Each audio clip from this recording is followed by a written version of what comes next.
কোনো সন্দেহ আছে যে ক্ষমতা হলো রাজনৈতিক দলগুলোর সব থেকে বড় সিমেন্টিং ফ্যাক্টর।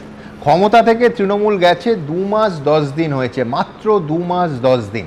তার মধ্যে দেখুন যে নেতানেত্রীরা মমতা বন্দ্যোপাধ্যায় স্টেজ আলো করে দাঁড়িয়ে থাকতেন, হঠাৎ তাদের জ্ঞানচক্ষু উন্মিলিত হয়েছে। ববি হাকিমরা এতদিনে বুঝতে পেরেছেন যে আগে শহীদ তর্পণের নামে নাচ গান হতো, এবছর শহীদ তর্পণ হবে। প্রশ্ন উঠছে, যখন পাগলু ডান্স হচ্ছিল মঞ্চের ওপর বা দুজন নেত্রীর তাদের আলাদা ডান্স পারফরমেন্স হচ্ছিল, তখন তো এই নেতা নেত্রীরাই জোরে জোরে হাততালি দিচ্ছিলেন। কেউ একবারও প্রকাশ্যে বলেছেন যে 4 মের আগে একবার মুখ খুলেছেন যে শহীদ দিবসের সঙ্গে পাগলু ডান্স বা এই নাচগুলো ঠিক যায় না? চন্দ্রিমা ভট্টাচার্য আবার ইঙ্গিত দিচ্ছেন যে অনুষ্ঠানে মমতা বন্দ্যোপাধ্যায় থাকা না থাকাটা সেরকম বড় কোনো বিষয় নয়। শুভময়দার কি মনে হয় যে ক্ষমতা গেলেই বিবেক জাগ্রত হয়? মানে সায়ন্তানদের স্লোগানটা যদি একটু ধার করি, মানে ক্ষমতা আউট, বিবেক ইন। শুনবাবু, মানে ইতিহাসের তর্পণ যেন না হয় সেটুকু অন্তত দেখতে হবে। মানে আমাদের রাজনীতি যে জায়গায় গিয়ে পৌঁছেছে, বারবার দেব সম্পর্কে এই পাগলু ডান্সের কথা বলছেন সুমনবাবু। অবিরল রঙের ধারার মধ্যে সুবর্ণ কঙ্কণ পরা ফর্সা রমণীরা কত রকম আমোদে হেসেছে সুমনবাবু ওই 21শে জুলাইয়ের মঞ্চগুলোতে। এই যে ভদ্রমহিলা বললেন একটু আগে যে ওরা খুব আনন্দ করেছে 21শে জুলাই নিয়ে, তার স্বামীর কথা কেউ মনে রাখেনি। বাবা আমার কাঁধ ছুঁয়ে বলেছিলেন, দেখিস একদিন আমরাও। বাবা এখন অন্ধ, আমাদের দেখা হয়নি কিছুই। সেই রয়্যালগুলি, সেই লাঠি লজেন্স, সেই রাস উৎসব আমাকে কেউ ফিরিয়ে দেবে না। আমি সৌম্যবাবু, শুভেন্দুবাবু মানে মুখ্যমন্ত্রী, রাহুল গান্ধী, আমাদের তো ওই 70-এর আশেপাশে জন্ম, ওই সময় তো 23 বছরের মতন বয়স, আজকে তারপর 33 বছর কেটে গেছে সুমনবাবু। একদম। ফলে সৌম্যবাবু তখন কোথায় কার হয়ে প্রচার করেছিলেন, শুভেন্দুবাবু কার হয়ে প্রচার করেছিলেন, রাহুল গান্ধী কি বলেছিলেন, সত্যিকারের এপিক কার্ড নিয়ে কথা হয়েছিল কি না, সেই মিছিলে কেউ মদ খেয়ে গেছিল কি না, এই প্রশ্নগুলো ইতিহাসের তর্পণের মধ্যে পড়ে থাকবে। এবং সেই জায়গায় বামপন্থীরা খুব স্বাভাবিক, তারাই কীর্তি করেছে, তারা তো নিশ্চয়ই গবেষণা করে বার করবে না। মমতা বন্দ্যোপাধ্যায়ের মিথ্যাচার রাজনীতিতে বহু বছর ধরে আমরা জানি। বিজেপি ক্ষমতা এসছে, তারা যদি মনে করে তারা দেখবে, কিন্তু একটা বিষয় হারিয়ে ফেললে চলবে না, যেটা তথ্যের জন্যে জুলাই 21, 1993 এই ঘটনা ঘটে।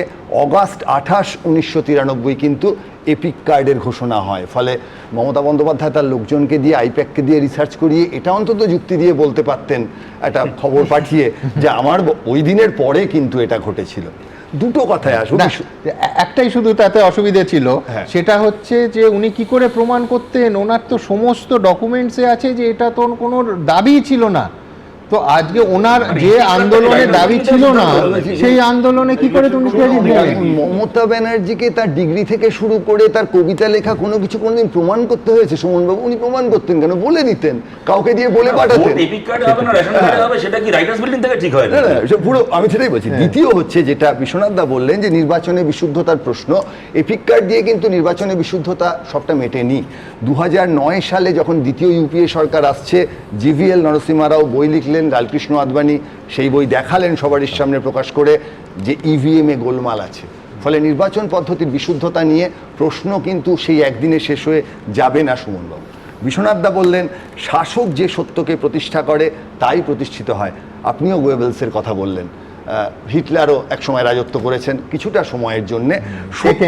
সত্য কিভাবে প্রতিষ্ঠিত হবে সেটা বলা যায় না। তবে একটা জায়গা বলতে হবে, যে সময় 80-র দশকে একটা দুর্দান্ত বামপন্থী শাসন আমরা মনে করি, তারপর সেই যে জুলাই 21, 1993 কিন্তু বামপন্থীদের প্রথম একটা বড় গোলমেলে বিষয়ের সামনে মুখোমুখি দাঁড় করিয়ে দিল।